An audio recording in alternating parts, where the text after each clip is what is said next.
अस्सलामु अलैकुम व रहमतुल्लाहि व बरकातहू। आप सल्लल्लाहु अलैहि वसल्लम पर लाखों सलाम। अल्लाह के प्यारे नबी सल्लल्लाहु अलैहि वसल्लम और हजरत जाबिर रजी अल्लाह ताला अन्हु के वाक़या।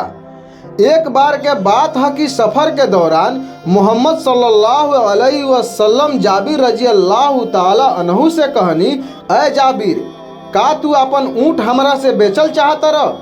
जाबिर रजी अल्लाह ताला अन्हु जवाब देनी, जी सरकार, लेकिन मदीना वापस गईला के बाद ही हम ऊँट रउआ हवाले करेम, रउआ चाही त ले ली।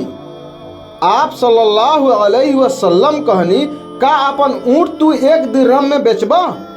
जाबिर रजी अल्लाह ताला अन्हु मुस्कुरा के कहनी, अय अल्लाह के नबी सल्लल्लाहु अलैहि वसल्लम, रउआ हमरा के लूटे के चाहतानी? फिर आप सल्लल्लाहु अलैहि वसल्लम कीमत बढ़ौनी आ कहनी, त ठीक बा, 2 दिरहम ले ला। फिर भी जाबिर रजी अल्लाह ताला अन्हु ना मननी। त फिर रसूलुल्लाह पूछनी, 4 दिरहम चाही कि 5 दिरहम चाही? जाबिर रजी अल्लाह ताला अन्हु मना कर देनी। आखिरकार सल्लल्लाहु अलैहि वसल्लम 40 दिरहम में तय कर लेनी। फिर जाबिर रजी अल्लाह ताला अन्हु भी 40 दिरहम में मान गईनी।